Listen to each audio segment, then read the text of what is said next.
Hola, ¿qué tal? Muy buenos días. Bienvenidos a la Semana Mundial de la Creatividad e Innovación. Hemos llegado al viernes, última charla de esta gran trabajo que ha venido realizando la Gerencia de Transformación Tecnológica, que ha preparado todo este ciclo de conferencias durante estos días. El lema de la semana ha sido: las personas creativas e innovadoras hacen del mundo un mejor lugar. Hoy contamos con la grata presencia de don Brian Salas Angulo, el gestor de incubación de empresas del Instituto Tecnológico de Costa Rica. Pero bueno, antes de pasar con don Brian, les quiero contar que él es asesor certificado de startups de base científica tecnológica en el TEC, incubadora de empresas del tecnológico, donde también se desempeña como profesor en emprendimiento. Es fundador y director financiero de la empresa Innovagil, más bien Hub, firma dedicada a la certificación internacional en metodologías de innovación, calidad y marcos de trabajo ágiles, así como a la gestión de la innovación en instituciones públicas y privadas. Don Brian, muchísimas gracias por estar con nosotros. Buen día. La pantalla es toda suya.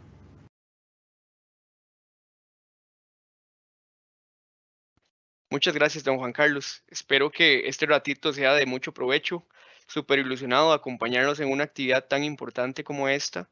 Y bueno, pues manos a la obra. Voy a hablarles sobre la metodología Lean Startup. He preparado una presentación con los aspectos que considero son los más relevantes y voy a combinarlos un poquito con mi experiencia como gestor de incubación en Tech Emprende Lab y también con mi experiencia como emprendedor. Entonces, bueno, sin más, vamos a eso. Voy a compartirles pantalla un momentito. Ok, estamos por acá. Bueno, comentarles que el método Lean Startup es una metodología que no solamente funciona para emprendedores, también funciona para esos líderes de empresas grandes que quieren sacar nuevas líneas de negocio. Entonces es una metodología para innovar y no importa el tamaño de la empresa, si es una empresa que tal vez todavía está en una etapa de idea, ¿ok?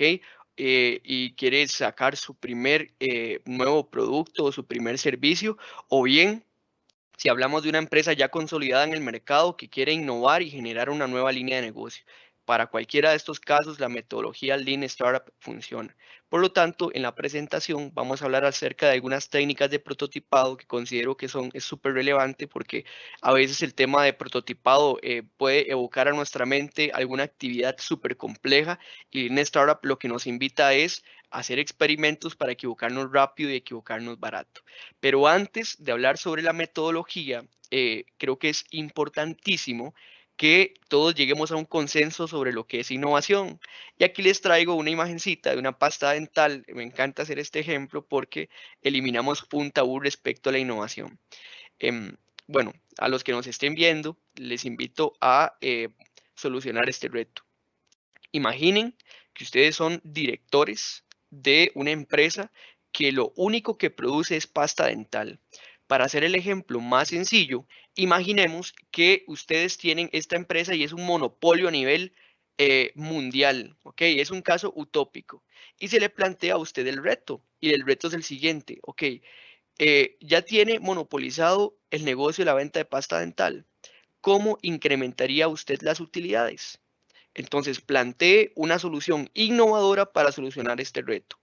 Les doy 5 segundos para que lo piensen, piensen alguna idea.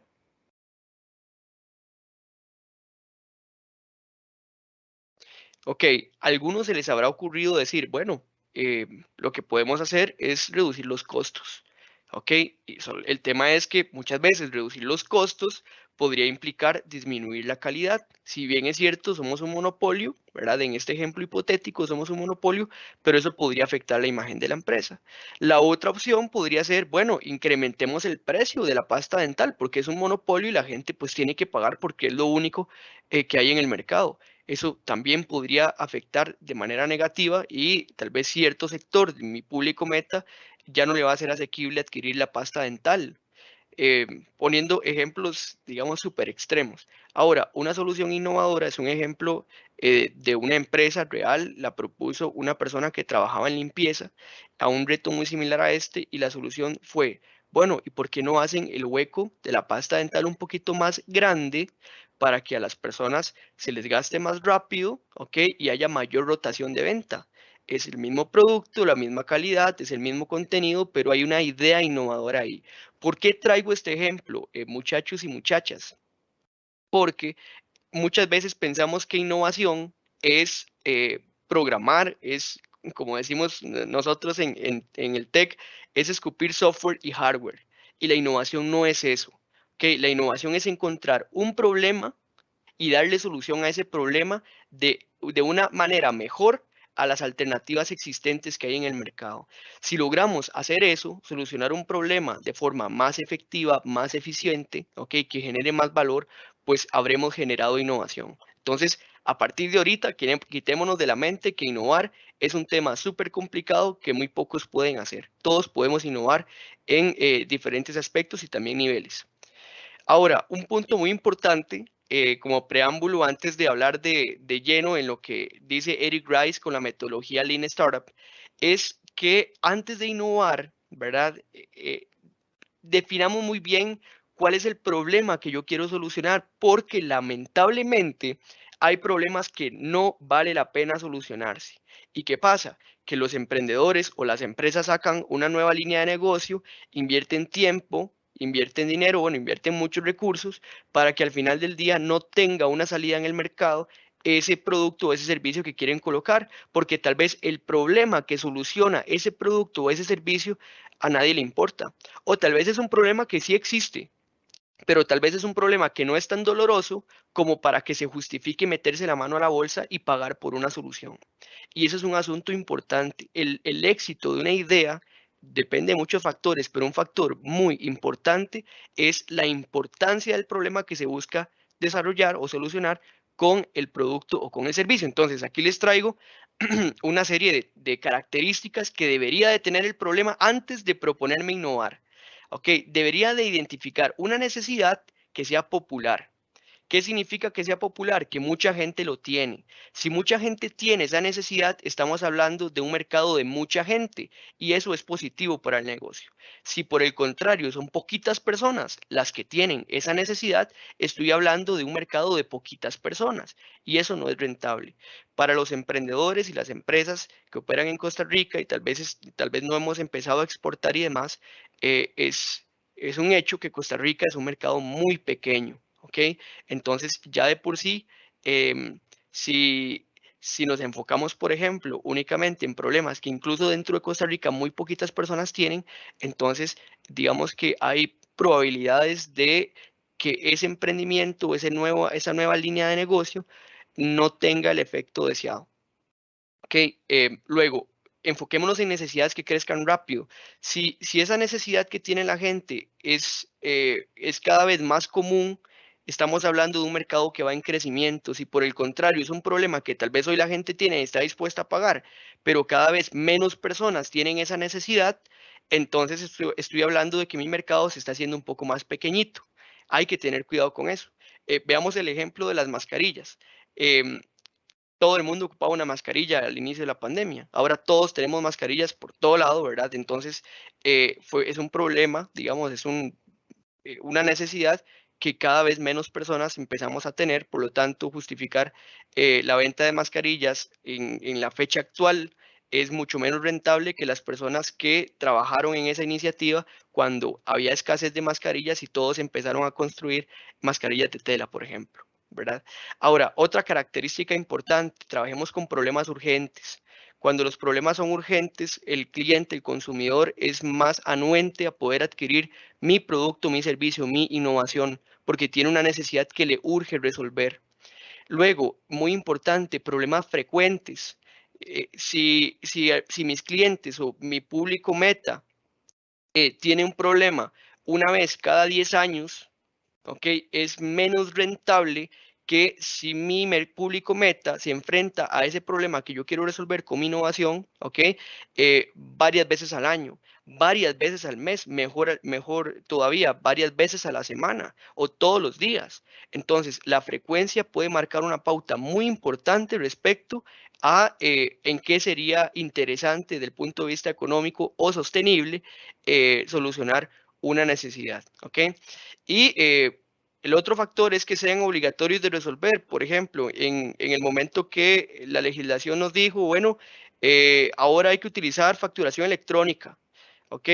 El Ministerio de Hacienda, bueno, pues propuso su sistema, pero tenía algunas oportunidades de mejora que justificaron el hecho de que otras empresas de desarrollo de software sacaran también sus propias soluciones de facturación electrónica. No era que nosotros los emprendedores queríamos un sistema de facturación electrónica como queremos, yo qué sé, una casa, un carro o algo que uno quiere mucho. Simplemente era que había una necesidad que era obligatoria resolver. Cuando los emprendedores, las empresas se dan cuenta de esas oportunidades, ¿ok? Y son los primeros en levantar la mano y decir, yo tengo un producto, un servicio para solucionar esa necesidad, entonces podemos tener una ventaja competitiva. Y finalmente, ok, y con esto concluyo para entrar ahora sí de lleno en la metodología de Lean Startup, es trabajemos con problemas que al cliente el día de hoy le resultan caros de resolver. Como vamos a generar una innovación y ahora somos conscientes que la innovación se justifica si y solo si existe una necesidad, ok, entonces si esa necesidad, así de la manera como sea que el usuario esté intentando solucionar ese problema, si le es muy caro, ok, y yo levanto la mano y digo, vea, yo tengo una solución para ese problema que le está haciendo a usted muy caro de resolver, yo voy a tener más chance de poder cobrar.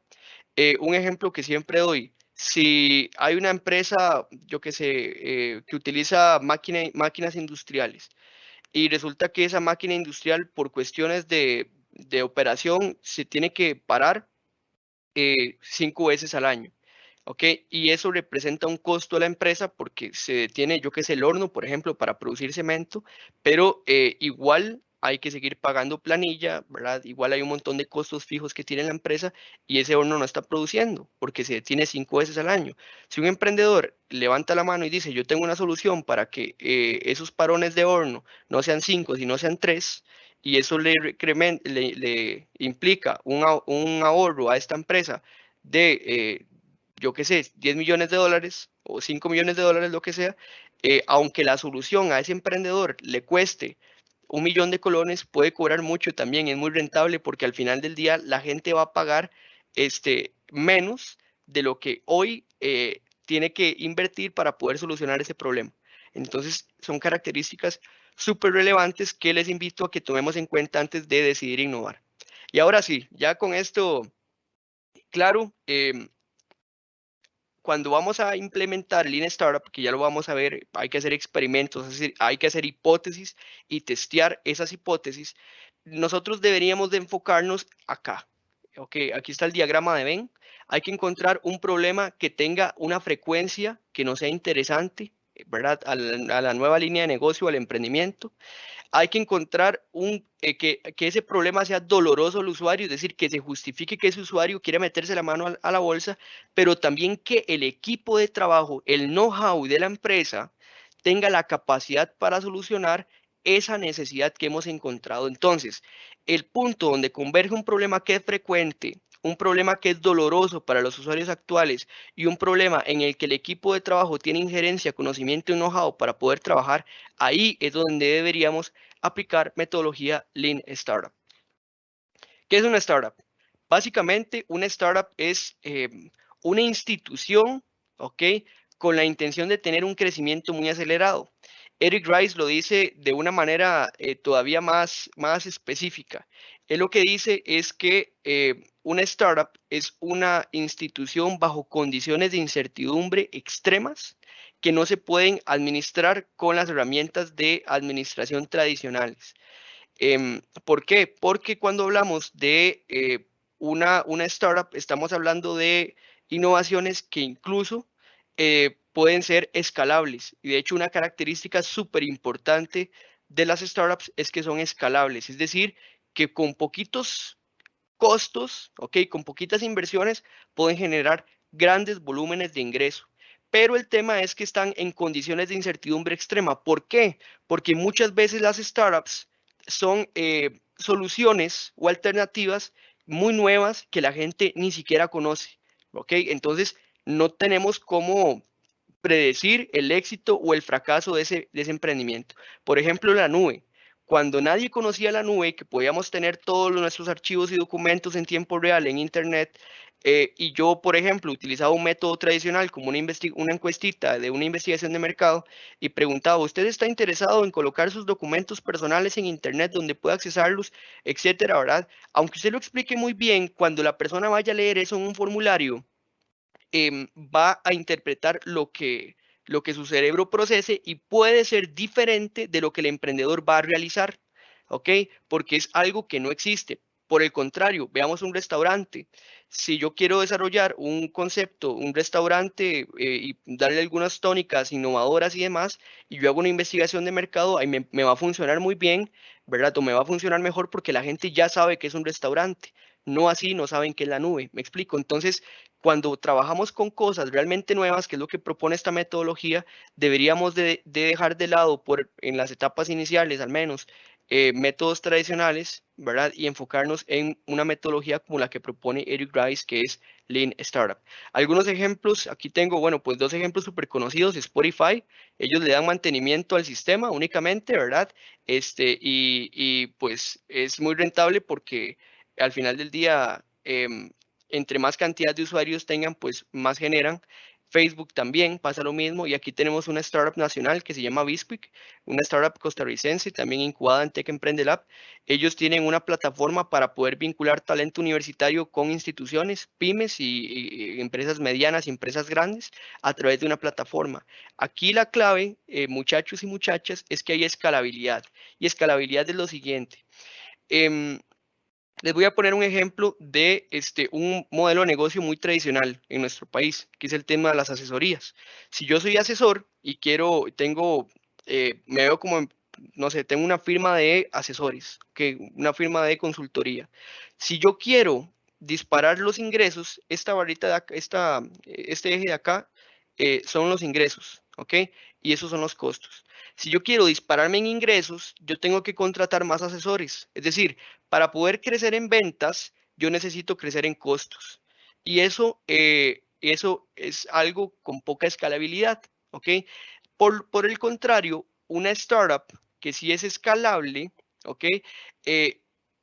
Va a invertir una cantidad prácticamente que fija o reducida en costos, pero, pero las ganancias se van a disparar porque solamente tienen que darle mantenimiento, por ejemplo, a la plataforma, y basta con que la gente sepa qué es y que le guste ese emprendimiento, esa solución, para que la empresa, la startup, empiece a dispararse en utilidades. Entonces, véanlo acá. Ok, aquí les decía, si quiero incrementar las ganancias, imagínense, para llegar a este punto, la línea negra, que es poca escalabilidad, yo tendría que continuar y continuar hasta acá. Es decir, los costos se disparan para poder dispararme también en ventas. Pero una startup o un emprendimiento que es escalable, un giro de negocio que es escalable, vean que mis costos llegan hasta acá, pero yo alcancé muy rápidamente este pico de ganancias. Es decir, no tengo que crecer proporcionalmente en costos a los ingresos. Los costos llegan hasta cierto punto casi que fijos, pero los ingresos continúan gracias a este pensamiento. Si trasladamos esto a lo que muchas empresas hacen para darle escalabilidad, porque un tema de escalabilidad no solamente es de startups, ¿verdad? Todos podemos ser escalables. Por ejemplo, que ya nosotros tengamos programado ciertos protocolos de respuesta para algunas consultas muy frecuentes de clientes. Eso es escalabilidad. ¿Por qué? Porque yo estoy haciendo más eficiente mi operación, y a partir de ahí yo tengo que involucrar menos recursos para poder generar o tener mayor probabilidad de generar ganancias. Pero nada más para concluir esta parte, en Lean Startup, y cuando hablamos de startups, tenemos que hablar necesariamente de propuestas, iniciativas, giros de negocio, de emprendimiento que son escalables. Y por eso muchas veces las startups se vinculan a la tecnología, porque la tecnología nos permite darle escalabilidad a este giro de negocio. Ahora, ¿qué es Lean Startup? Lean Startup Eric Rice lo traduce como aprendizaje validado. ¿Qué es aprendizaje validado? Aprendizaje validado es, bueno, estar en constante aprendizaje, pero a partir de un método. Y este método se basa principalmente en dos funciones clave. El primero es identificar hipótesis, ¿ok? Una hipótesis es una asunción de lo que yo creo va a suceder, pero no tengo al día de hoy las pruebas para poder justificar de manera, digamos, objetiva o a partir de hechos reales que esa hipótesis o ese pensamiento que yo tengo es aceptado por el mercado, ¿ok? Eso es importante. Una hipótesis es algo que yo digo, pero todavía no tengo las pruebas para poder demostrar que lo que estoy diciendo es real. Eso es una hipótesis. Entonces, Lean Startup lo que te dice, bueno, plantee una hipótesis de su negocio y luego haga un experimento. Ese experimento no tiene que ser demasiado complejo, pero lo suficientemente poderoso como para testear o validar si la hipótesis que yo tengo se acepta o se rechaza. Eso básicamente es Lean Startup. Ahora, un asunto importante por acá es que el Lean Startup podríamos decir que es aplicar el método científico que ustedes y yo conocimos desde que estamos en la escuela, pero aplicado al mundo de los negocios. Y esto es súper, súper interesante. En el método científico hay que observar, ¿ok? En Lean Startup hay que observar. Y aparte de observar, hay que generar procesos de empatía. Y ya les voy a explicar esta partecita. Voy a explicarles cada uno de estos puntos y me voy a centrar un poco más en experimentación, que es lo que nos atañe el día de hoy. Pero bueno, hay que observar ese entorno. Hay que identificar cuáles son las necesidades de los usuarios, ¿ok? Ver cuáles son las necesidades que hay en el mercado para determinar en dónde podría trabajar yo. Una vez que yo comprendo, he observado, he entendido a la gente, yo debo de realizar un planteamiento de problema. Tengo que identificar de todo lo que ya he observado y todo lo que he analizado, cuál es el problema crítico, un problema estructural, ¿verdad? Un problema raíz, y a partir de ahí formular una hipótesis, ¿ok? Que son las hipótesis que les he comentado. Asunciones de lo que nosotros consideramos se van a dar, ¿verdad? Y esas hipótesis son las que justifican ese giro de negocio, esa línea de negocio. em, y si se rechaza la hipótesis, se rechaza la idea de negocio, se rechaza la idea de la nueva línea de negocio. ¿De acuerdo? Una vez que yo he formulado la hipótesis, yo tengo que probar esa hipótesis con un experimento. ¿Ok? Entonces hay un proceso de experimentación. Una vez que yo realizo el experimento, tengo que traquear los resultados. Tengo que analizar a partir de métricas cuáles son esos resultados que me ha generado ese experimento para determinar si yo la hipótesis la acepto, ok, se acepta la hipótesis o se rechaza. Entonces, haber estudiado el método científico en la escuela ya era la antesala para poder aplicar Lean Startup solamente que al mundo de los negocios. Yo de verdad creo que para las personas que quieren innovar, este libro de acá es lectura obligatoria, ¿ok?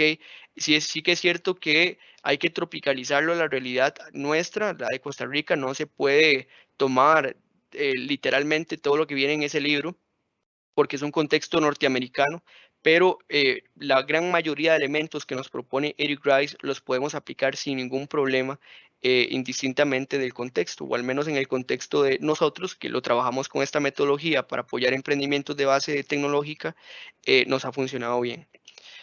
Entonces, veamos cada una de las etapas del método Lean Startup. Entonces, les hablaba que era empatizar el primer paso. ¿Ok? Cuando nosotros hablamos de empatizar y observar, estamos hablando de que es necesario tener un entendimiento profundo del cliente o de la persona que yo espero vaya a comprar mi producto o mi servicio. ¿Ok?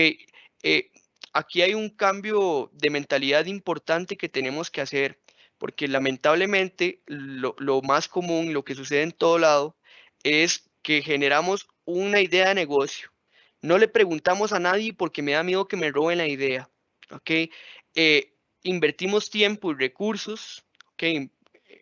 Tratando o generando, digamos, esa app que tenía en mente, ¿verdad? O ese servicio que tenía en mente, o, perdón, o construyendo ese producto que tenía en mente. Salimos al mercado a ver quién nos lo compra, porque no íbamos a salir hasta que ya estuviera perfecto, por miedo a que me roben la idea, y nos damos cuenta de que nadie lo quiere comprar.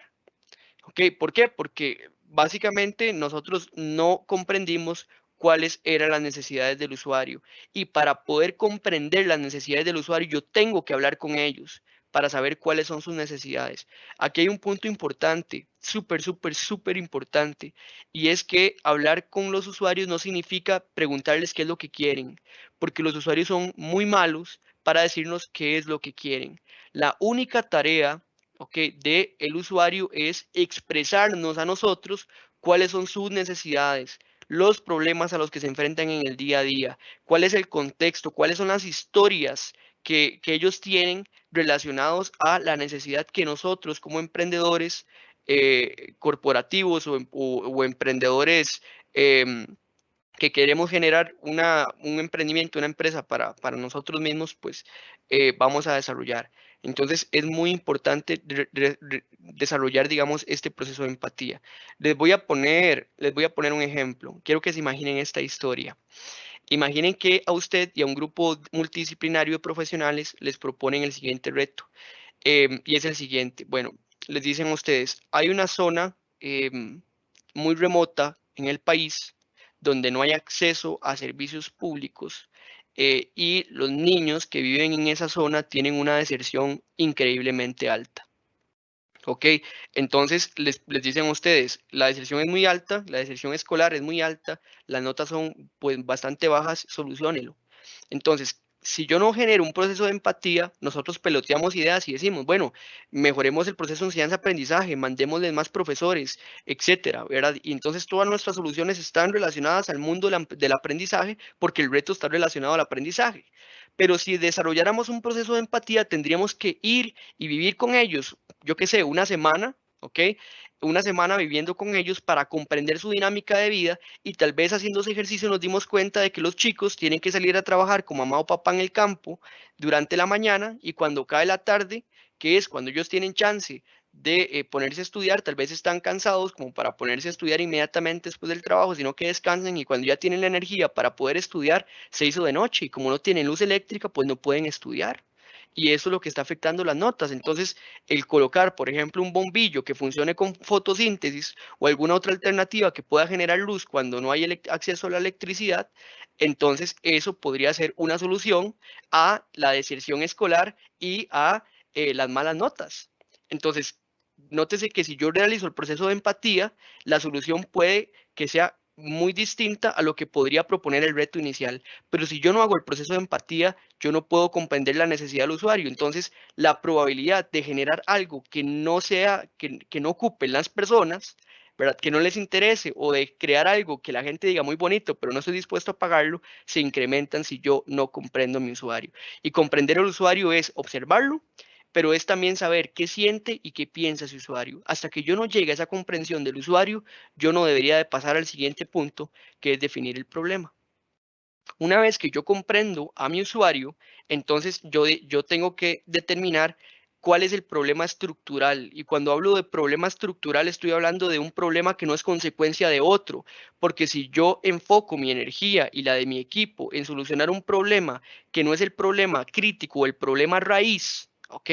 Entonces yo no voy a poder solucionar nada con esa innovación, ¿ok? No le voy a poder solucionar esa necesidad del cliente porque no me estoy enfocando en la raíz del problema, me estoy enfocando en una consecuencia de, por ejemplo, en el caso de la historia que les he contado, habría sido una pérdida de tiempo mandar más profesores, ¿verdad? Y empezar a hacer experimentos o testeos de enviar profesores porque yo ni siquiera he comprendido que lo que los niños ocupaban era luz eléctrica.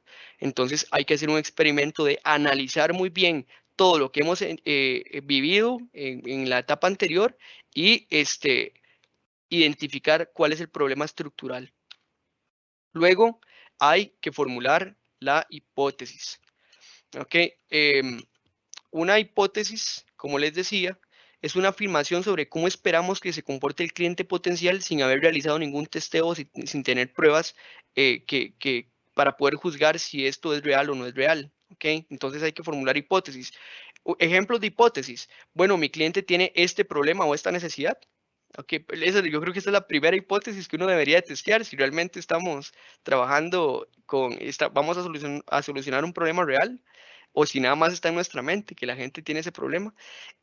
Otra hipótesis, bueno, el cliente está dispuesto a pagar por mi servicio tanta cantidad de plata, o mi tasa de conversión de clientes va a ser de tanto por ciento, o vamos a alcanzar una cuota de mercado del tanto por ciento en tanto tiempo, o el canal de comunicación por el cual voy a conseguir más interesados va a ser a través de X red social.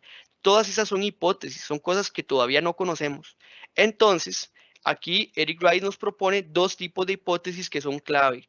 La primera es la hipótesis de valor. La hipótesis de valor es clave, ¿ok? Es la primera asunción y es la asunción más clave de algo o de ese algo que se tiene que llevar a cabo para que se justifique la creación de un emprendimiento, ¿verdad? O de esa nueva línea de negocio. Entonces, es para probar si realmente el producto o el servicio que yo tengo en mente le aporta valor al cliente o si realmente lo va a utilizar. O dicho de otra forma, si el cliente encuentra útil nuestro producto porque encontramos que tiene ese problema. Les pongo un ejemplo. Digamos que vamos a lanzar un proyecto de fabricar de forma masiva batidos dietéticos. Es un ejemplo extraño, ¿verdad? Pero nuestra hipótesis es que hay gente que va a demandar helados dietéticos o que al menos van a valorar y que van a querer consumirlos y pagar por ellos.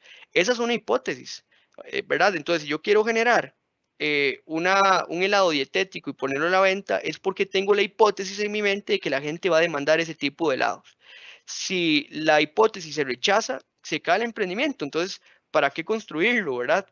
O para qué tratar de abarcar ese mercado si tal vez ya nos dimos cuenta de que no hay una aceptación, al menos en este momento.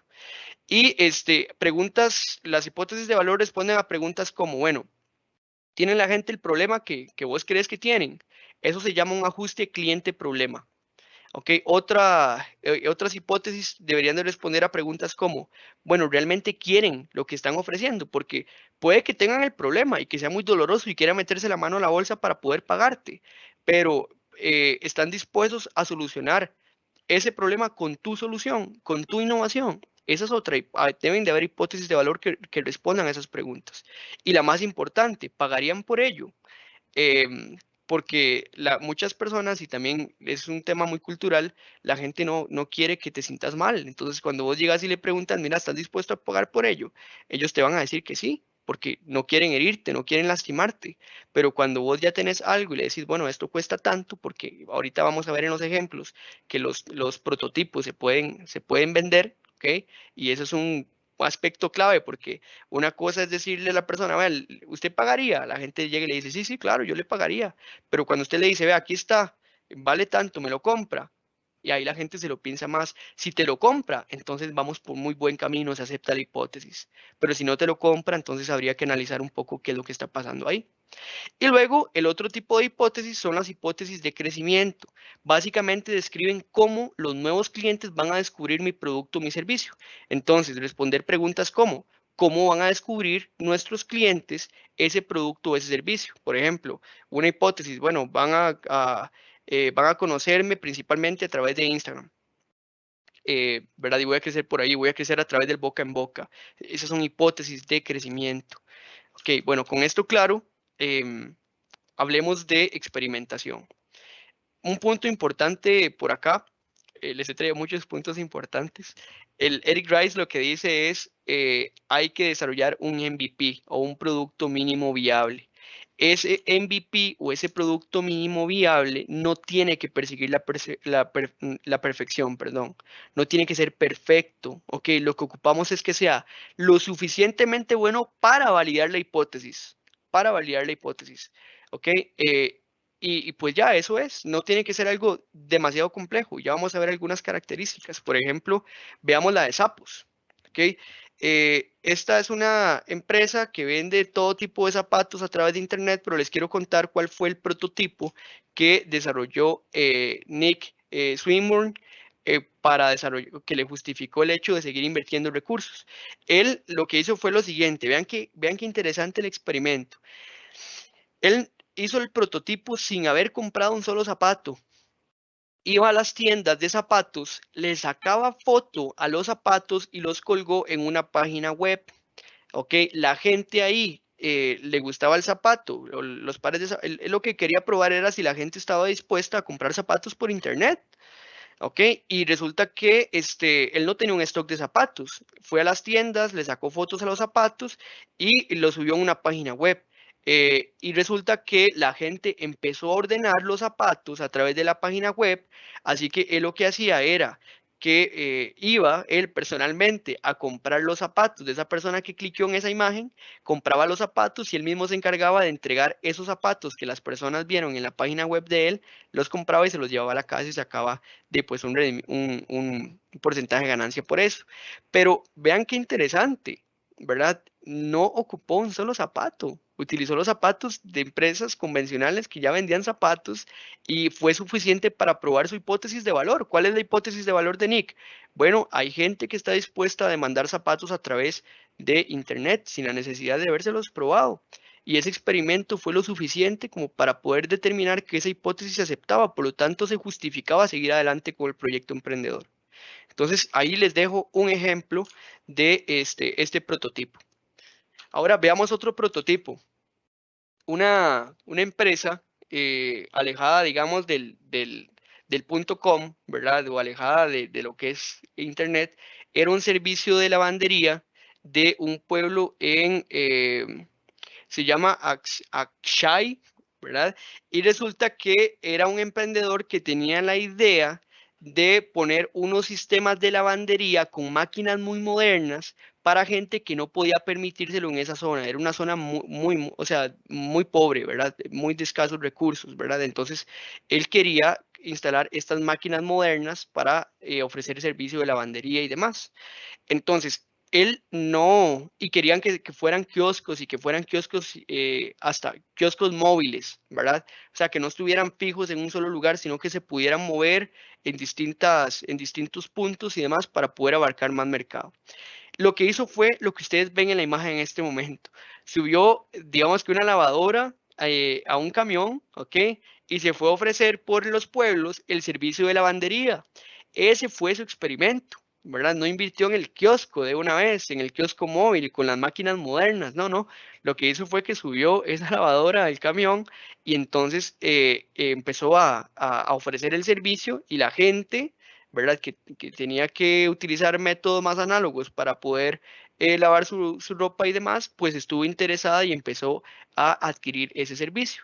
Entonces, se acepta la hipótesis de valor a partir de ese experimento y resulta que ahora sí se justifica empezar a hacer inversión porque ya él sabía de que había un mercado que estaba interesado en la solución o en la idea de negocio que él estaba proponiendo. Entonces, vean que es otro experimento pues muy interesante por ahí. Veamos otro experimento más. Ese es el de la landing page. ¿Ok? Una landing page, para los que no están familiarizados con esto, veámoslo como una página web, pero sin tanto menú, nuestros productos, nuestros servicios y misión, o sea, es algo mucho más sencillo. Es algo de un solo vistazo. ¿Ok? Y esta es una empresa es una empresa de desarrollo de software, ¿ok? La idea de negocio de ellos era la siguiente, bueno, yo quiero desarrollar software, ¿verdad? Para emprendedores que quieren desarrollar sus prototipos o quieren sacar su primera versión yo qué sé, de una aplicación móvil o de algo que tenga que ver con software. Pero yo sé, decían ellos, que este tipo de emprendimientos al puro inicio no tienen pues mucho dinero porque están en las primeras etapas, están en las etapas más tempranas de un emprendimiento. Entonces, ¿cuál era la hipótesis de valor de ellos? Bueno, va a haber gente interesada en que yo les desarrolle su software a cambio de que ellos me regalen una participación accionaria cuando ellos crezcan. Esa era la hipótesis de valor. ¿Qué fue lo que hicieron ellos? Lanzaron una página web y esa página web es esto, muchachos, nada más es esto. No hay más. O sea, aquí no, esto no es un recorte, digamos, de un pedacito de la página web. Es esto. Vean que aquí dice, construimos software para emprendimientos que están en etapas tempranas. ¿Ok? Y un botoncito de aplicar. Cuando la gente le daba clic a este botoncito de aplicar, tenían que poner el correo electrónico y demás, y entonces ellos recibían los nombres y los correos electrónicos, información de contacto de emprendimientos que estaban interesados en esa hipótesis de valor que ellos tenían en mente. Se les llenó, ¿verdad? La cantidad de solicitudes y entonces ellos se están dando cuenta de que hay un mercado interesado en esa hipótesis de valor que ellos tienen en mente. Todos podemos hacer una landing page y todos deberíamos de hacer una landing page. Cuando nosotros trabajamos, por ejemplo, con proyectos de biotecnología, que son pues complicados de testear porque el mercado es muy selecto, hay que hacer página web. Pero si trabajamos con una aplicación móvil, deberíamos, perdón, landing page. Si trabajamos con una solución y es una solución, yo qué sé, a nivel de una aplicación móvil y demás, ¿verdad? Y estoy en etapas tempranas, yo puedo hacer una landing page. Si tengo un servicio que tal vez no tiene nada que ver, por ejemplo, con temas de programación o tecnología, yo puedo hacer una landing page. Es decir, todos los emprendedores les va a funcionar desarrollar una landing page para ver si hay gente que aplica y nos deja sus datos y que luego yo podría contactar, ¿verdad? Para concretar y ver si efectivamente esas personas interesadas se convierten en clientes. Punto importante para cuando hagamos landing page, tenemos que describir de manera clara, concisa, ¿ok? ¿Qué es lo que yo estoy ofreciendo? Y pues muy importante, darle clic al botón de aplicar. Voy a dejar de compartir un momentito porque quiero hablarles de un ejemplo pues real de el emprendimiento de nosotros, ¿verdad? Que funcionó de una manera demasiado sencilla. Yo utilicé la página de Wix, no sé si la han escuchado por ahí, spamea mucho en YouTube, en los anuncios, voy a compartirles. Nosotros teníamos regálame un momentito, ahí estoy compartiendo. Esa es una landing page que hicimos en la empresa, era un prototipo para ver si la gente estaba interesada en nuestra propuesta de valor. En la empresa nosotros desarrollamos o trabajamos con instituciones para procesos de innovación y también en capacitar al personal en temas de innovación y de cómo podemos ser más eficientes en los procesos, ¿verdad? Etcétera. Como toda esta historia, digamos, es específicamente en el tema de innovación. Entonces dijimos, bueno, nuestra hipótesis es que las empresas están interesadas en capacitar al personal en temas de innovación utilizando Minecraft, ¿verdad? Utilizando videojuegos. Y entonces lo que hicimos fue una página web. Vean, les voy a hablar qué elementos tiene de la landing page. Bueno, un mensaje gancho, ¿ok? ¿Qué es esto? Usamos la gamificación para enseñar Design Thinking Scrum, ¿ok? Explicamos un poquito de qué se trata y pedimos los datos de las personas interesadas, ¿ok? Y ya con eso nos queda. Aparte de eso, hicimos un evento, ¿verdad? Acá, bueno, pues incluso ni siquiera pusimos las fotos de nosotros, ni tampoco los perfiles de LinkedIn. Usted le da clic acá y la gente se va al LinkedIn, pues de Wix, de hecho, ¿verdad? Y generamos un evento, una sesión informativa. Vean que aquí la dirección, el URL, la página, ni siquiera tiene el nombre de la empresa, ¿verdad? Ni siquiera pagamos un dominio para eso, fue un experimento. Y lo interesante fue que hubieron empresas de diferentes países que nos empezaron a aplicar. ¿Verdad? Y vean qué interesante. Aquí yo lo que sí les recomendaría es que coloquen sus perfiles de LinkedIn, porque hay gente que tal vez el tema de la seguridad, como tal vez las personas pues, que nos escribieron por ahí, decían, bueno, eso es algo que lo puedo ir conociendo más adelante, ¿verdad? Me interesa la propuesta y, bueno, voy a dar mi contacto para luego acercarse a nosotros, etcétera. Pero ustedes pueden dejar su perfil en LinkedIn para poder darle más seguridad a los usuarios que están por ahí. Entonces, si bien es cierto, pues nos encontrarán que el URL pues no es formal, ¿verdad? Y ese tipo de cosas, y hay muchas deficiencias en la página, pues nos pueden ver a nosotros, conocernos a nosotros, podemos generar algún tipo de confianza y por aquí podemos determinar antes de poder invertir en recursos si vale la pena ejecutar ese producto o ese servicio. ¿Por qué hicimos un prototipo? Porque para llevar gamificación a las empresas ocupamos máquinas, ¿verdad? Para llevarlas o soluciones. No pretendemos que las máquinas de las empresas tengan el Minecraft instalado, ¿verdad? O que, o que sea sencillo llegar a instalar el videojuego máquina por máquina. Entonces, había una inversión importante por ahí y para eso, bueno, pues este fue un experimento que nos funcionó. Em, Voy a volver a compartir pantalla.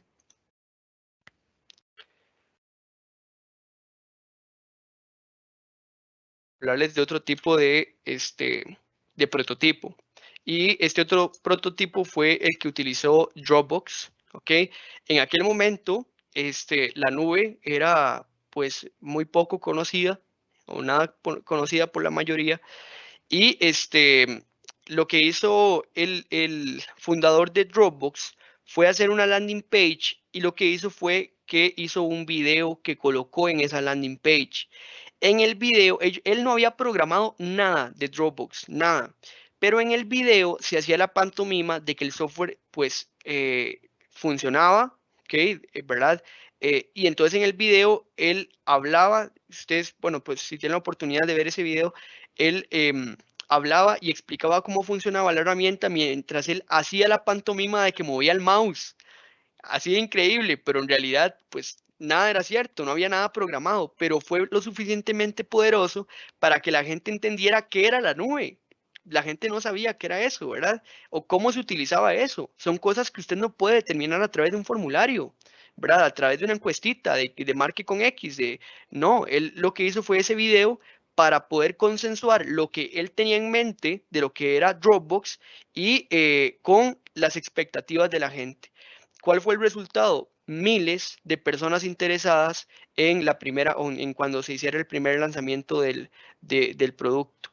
Y eso es muy interesante porque cuando, bueno, para los emprendedores que nos estén viendo, y uno necesita muchas veces inversionistas de riesgo. Los inversionistas de riesgo son personas que van a correr un riesgo que un banco no correría. Un banco nos va a pedir un flujo de caja para poder prestarnos X cantidad de dinero, y para levantar un emprendimiento que esté relacionado a tecnología no se ocupa poquita plata, se ocupa mucha. Y por eso es que ustedes escuchan temas de rondas de inversión y demás. Bueno, ¿cómo podría yo convencer a un a un inversionista de que tengo una muy buena idea de negocio? Solamente con una idea o con pruebas reales, porque yo creo que es mejor decirle, vea, yo tengo miles de personas esperando que este producto salga, pero no tengo todavía el recurso para desarrollar la solución, a decirle, mira, tengo una buena idea y no tengo cómo demostrarle que es una buena idea. Y una manera de demostrar que es una buena idea no necesariamente es con ventas. Pueden ser cartas de intención, pueden ser personas interesadas, etcétera. Entonces, para que valoremos ese por ahí. La otra forma de hacer prototipo es el MVP conserje, que es el que propone Eric Rice. Les pongo un ejemplo antes de describirles qué es este tipo de MVP.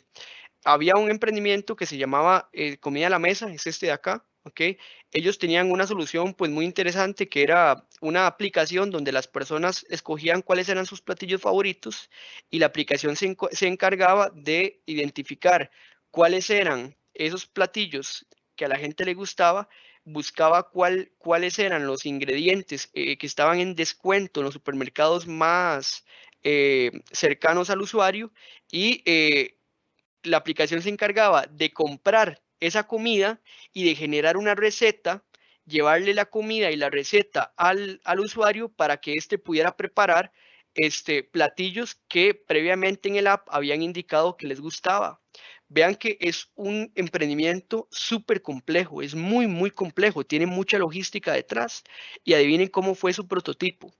Pues resulta que la hipótesis de valor no era la aplicación, no era el software.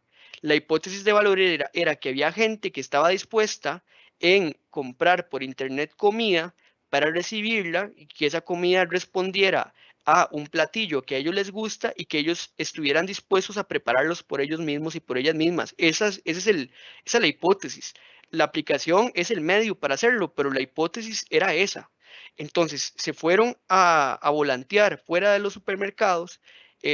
Me imagino que mucha gente habrá botado el panfleto, pero una señora llegó y dijo, hey, me interesa. Y ellos le dijeron, bueno, cuesta tanto. Y le cobraron, muchachos y muchachas, le cobraron eso que no se tenía hasta el momento. Y resulta que entonces eh, el equipo le tomó la lista de, bueno, señora, ¿a usted qué le gusta? Y ellos mismos se encargaban de buscar qué artículos estaban en descuento en el supermercado, buscaban en Google recetas con esos artículos en descuento, iban personalmente a la casa, le tocaban la puerta y le entregaban tomen, estos son los artículos que necesita y esta es la receta para que usted prepare la comida. Ella quedó encantada y le contó a su amiga y luego se empezó a regar la bola, como decimos popularmente, hasta que ellos gradualmente, bueno, pues empezaron a mandar la receta por correo electrónico, ya empezaron a montar la aplicación, luego montaron el carrito de compras, luego tuvieron chef para poder generar las recetas, porque ya el volumen era pues elevado y así se justificó el hecho de realizar esa inversión, ¿verdad? Pero primero se realizó esa hipótesis. Imaginen qué costoso desde el punto de vista incluso de motivación para el equipo y también de recursos haber generado una solución eh, que y haberla programado todo con la inteligencia que esto requiere, el recurso que esto requiere, para que la gente luego nos diga que no están interesados en eso. Y además, aplicar Lean Startup significa aprender todo el tiempo el usuario. Y usted, como está haciendo testeos baratos, experimentos baratos, usted puede de manera más sencilla llegar y replantearse cosas y decir, ah, bueno, entonces esto ya no lo voy a programar o esto ya no lo voy a hacer, voy a cambiarlo por esto. Es decir, vamos aprendiendo del cliente y vamos construyendo de la mano con el cliente. Eso es lo que propone esta metodología. Luego, el otro, porque ya vamos cerrando, el otro prototipo es el de Mago de Oz que propone Eric Rice, que básicamente es hacer la pantomima de que algo funciona, pero realmente son seres humanos que están detrás moviendo las palancas. Este emprendimiento, Luck, ellos identificaron una necesidad y era que cuando las personas iban a IKEA, por ejemplo, que es una empresa muy fuerte en Estados Unidos que venden temas de mobiliarios, silloncitos y cosas para la casa y demás, se dieron cuenta de que las personas tenían una necesidad y era el de transportar compraban el mueble o lo que sea, pero había una necesidad en ese momento de transportar eso que compraban a sus casas porque eran objetos pesados. Y entonces ellos tenían la hipótesis de que las personas estaban dispuestas a utilizar una aplicación móvil para solicitar el servicio de transporte. Ellos desarrollaron la aplicación no funcionaba para nada, estaban afuera esperando que la gente saliera con los productos de IKEA y le preguntaban, vean, ¿ustedes están interesados en utilizar esta app para solicitar el servicio de transporte que puedan llevarle esas cositas que compró a la casa?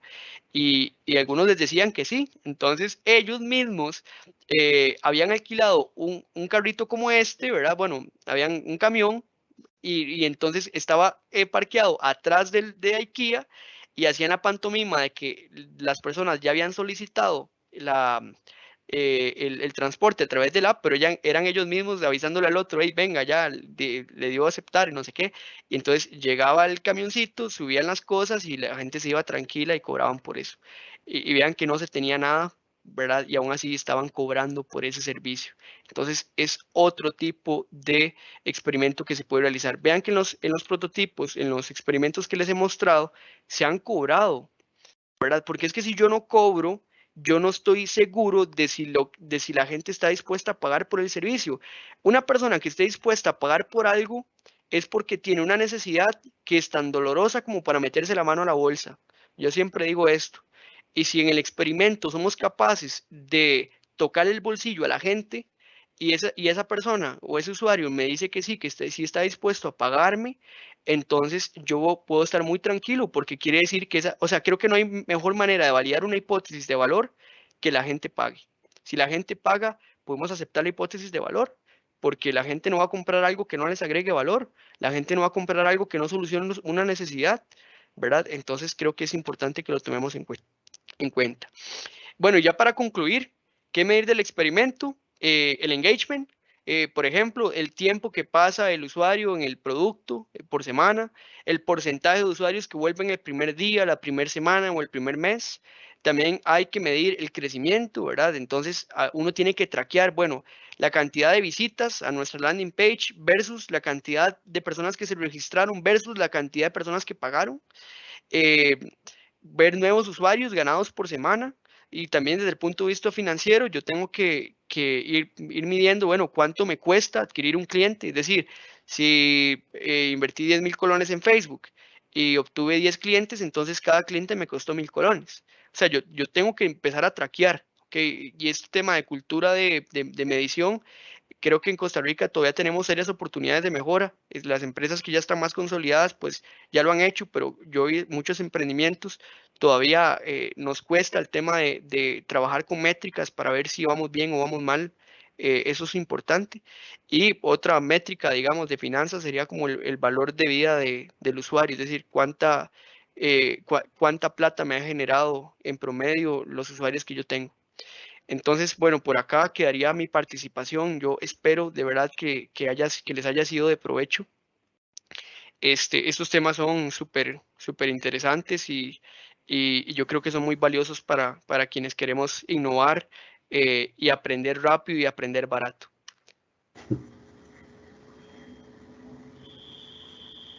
Muchísimas gracias, Brian, por tu exposición. Estuvo, bueno, súper enriquecedora, de verdad que sí. Te voy a leer unos comentarios y algunas preguntitas que tenemos por acá.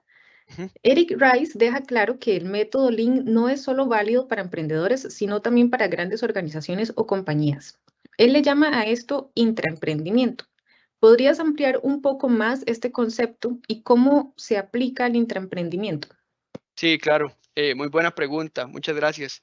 Efectivamente, de hecho, también hicimos refuerzo de esto al inicio de la conversación, porque un emprendedor yo creo que es un estilo de vida y un emprendedor puede ser emprendedor dentro de una organización o fuera.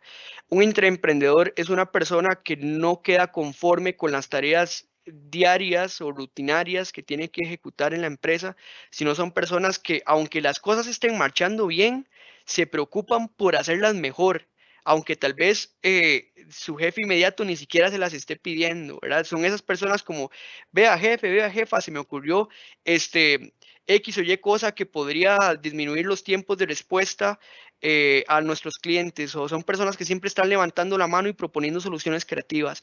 Esos son los intraemprendedores, ¿ok? Aquí hay un punto muy importante.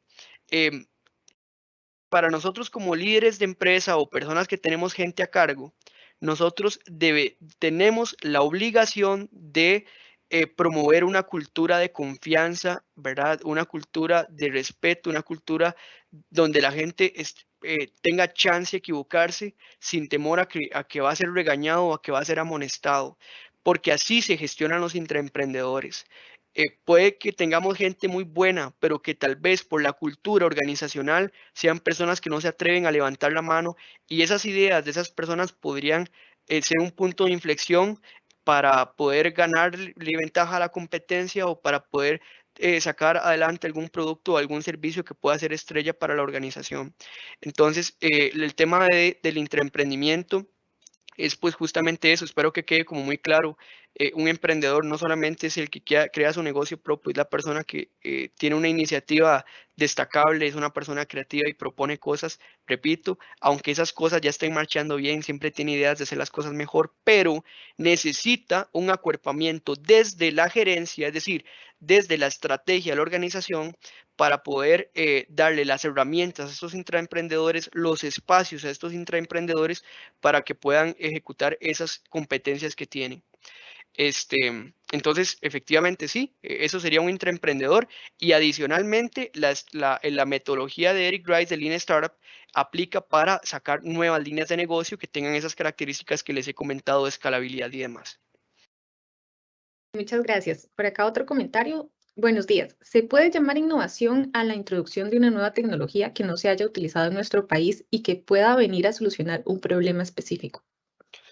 Sí, yo creo que la innovación implica dos componentes clave que se tienen que dar y que si uno de los dos no está presente no se puede hablar de innovación.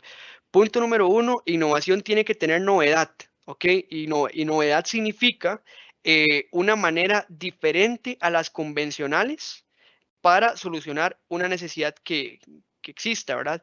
Y la segunda característica, aparte de novedad, es que solucione el problema o la necesidad para la que fue creada. Porque si no estamos hablando de un invento, ¿verdad? Entonces, por ejemplo, yo no sé si les invito a que hagan algo, pongan inventos sin sentido en Google y ponen imágenes de Google, les van a aparecer sombrillitas, digamos, para cigarros o rueditas como rodines, digamos, para tacones y cosas de este tipo de super vacilonas. Esas son invenciones, eso no es innovación. ¿Por qué? Porque son cosas nuevas, sí, pero no solucionan una necesidad que hay en el mercado. Entonces, para que haya innovación, tiene que haber novedad, que es lo que ella propone. Punto número uno, novedad, algo nuevo, ¿verdad? ese algo nuevo tiene que solucionar una necesidad, es decir, que sí la solucione y que esa solución sea pues más eficiente o mejor. Es un tema súper ambiguo, pero bueno, mejor de lo que las alternativas existentes que ya hay en el mercado tienen que ofrecer al usuario o al cliente. Entonces, esas dos características, novedad y que funcione para lo que fue creado. Si tenemos esas dos cosas, sí podemos hablar de que es innovación. Muchas gracias. Otra preguntita. ¿Cuál sería el número ideal de usuarios para probar una hipótesis de valor y convertirla en un negocio? Bueno, yo creo que entre más mejor, pero aquí no estamos hablando, por ejemplo, de las 200, ya no recuerdo cuál era la cantidad de encuestas que uno tiene que hacer para que el estudio sea probabilístico, como 280 y algo, no sé. Aquí estamos hablando de, enfoquémonos en 5 personas, 10 personas, hagamos ese proceso de empatía a profundidad. Aquí prima más la calidad de información y buscar usuarios críticos en este tipo de procesos y obtener mucha información de un solo usuario que poquita información de muchos usuarios. Entonces yo diría que 5, ¿verdad? Para 5, 10, es más, yo creo que ya 10 todavía son demasiados, unos 5 para empezar sería genial. El tema de usuarios críticos es importante, ¿verdad? Porque uno debería de desarrollar estos procesos de innovación para usuarios extremos. Eso se trabaja mucho en metodologías de innovación, como por ejemplo Design Thinking. Un usuario extremo muchas veces no necesariamente es el público meta. Les pongo un ejemplo. Digamos que queremos construir unas tenis súper resistentes, ¿verdad? Y son tenis deportivas súper resistentes. Mi público meta podrían ser personas que hacen deporte y de manera convencional, o esas personas que utilizan tenis para vestir, ¿verdad? Casuales, no necesariamente para hacer deporte, pero tu propuesta de valor es desarrollar unas tenis que sean increíblemente resistentes. Entonces, la experimentación la podríamos hacer, por ejemplo, probando el material con un atleta profesional, porque es un usuario extremo. Es decir, nadie más va a poner a prueba mi hipótesis de valor, ¿verdad? Bueno, que es que la gente está dispuesta a comprar zapatos súper resistentes que un atleta profesional que las va a usar a diario, que las va a exigir al máximo. Y entonces, si logramos hacer ese experimento y dar resultados positivos, pues entonces ya yo sé digamos que eso pues, fue posible y ahora sí podría ofrecerlo como parte de la propuesta de valor, pero sí es importante enfocarnos en poquitos usuarios y extraer mucha información de esos usuarios y identificar usuarios críticos. Les pongo otro ejemplo. Digamos que ustedes quieren desarrollar una solución para movilidad de las personas adultas mayores que tienen capacidades ya reducidas, ¿verdad? Por cuestiones de que han tenido accidentes, se desplazan tal vez un poquito más despacio, por diferentes cosas, y usted quiere proponer una solución. Claro, un usuario extremo, ¿verdad? O los usuarios a los que uno tiene que llegar y hacer el proceso de empatía y probar los experimentos y todo son adultos mayores, estamos de acuerdo, pero también podría ser un atleta, ¿verdad? O un joven que acaba de tener un accidente en la pierna, digamos, se quebró y anda enyesado. ¿Por qué? Porque esa persona es muy consciente de las cosas que ya no puede hacer. Por ejemplo, tal vez una persona adulta mayor, ya entrada en edad, hay cosas que ya las da por normales porque fueron, digamos, circunstancias que se fueron dando a lo largo del tiempo y tal vez ya se acostumbraron a cierta dinámica de vida, pero una persona que está súper activa y de un pronto a otro ya no puede ejecutar algunas actividades, podría darte información súper valiosa. Entonces, es mejor identificar a esos usuarios críticos, unos 5 tal vez, y empezar a realizar el proceso de Lean Startup con ellos, o procesos como Design Thinking con ellos. Genial, muchas gracias. Una última preguntita por acá. ¿Cuánto tiempo sería el recomendado para validar esas hipótesis de valor? Ok, bueno, yo no quiero hablar solamente entonces de Lean Startup, porque hay otras metodologías de innovación que funcionan muy bien para aplicar, para responder esta consulta. Hay una metodología que se llama Design Sprint.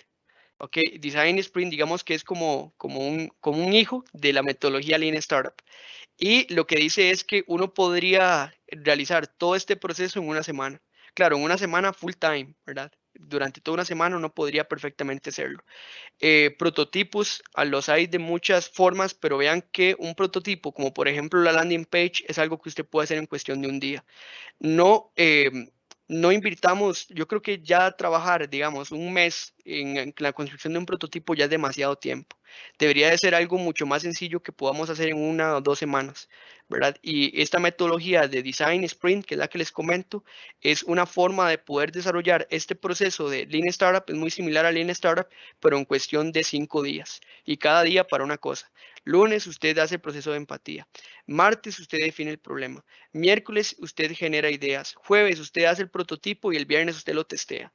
Así de rápido, así de fácil, es muy sencillo, es mucho más práctico obtener conocimiento de la gente, ¿verdad? Respecto a las necesidades y contrastarlo con las cosas que yo tengo en mente para saber si mi producto o mi servicio tiene sentido con las necesidades de la gente.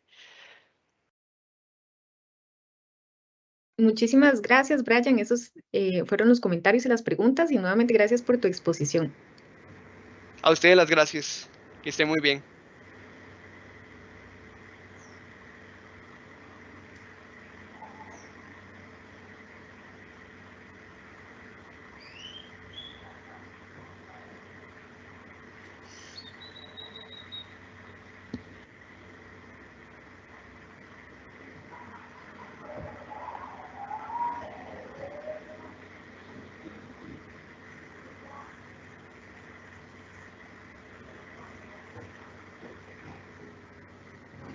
¿Me escuchan? Sí, señor. Lo escuchamos.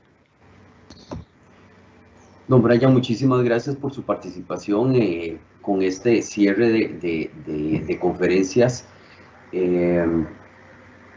Agradecemos enormemente sus aportes, ya que han sido muy valiosos en esta Semana Mundial de la Creatividad e Innovación. Ha sido muy enriquecedor para todas las personas participantes esta mañana. A todas las personas que nos estuvieron acompañando durante estos días, agradecemos profundamente la compañía. Esperamos que hayan pues absorbido bastante información y aprendido nuevas cosas para esta creatividad e innovación que ahora es todo un reto, por supuesto, en todas las empresas y a nivel mundial. De parte de la Gerencia de Transformación Tecnológica, agradecemos la participación y esperamos que el próximo año también nos pueda acompañar. Por el momento los dejamos con el video de cierre en conmemoración a esa Semana de la Creatividad e Innovación. Que tengan un excelente día. Hasta luego.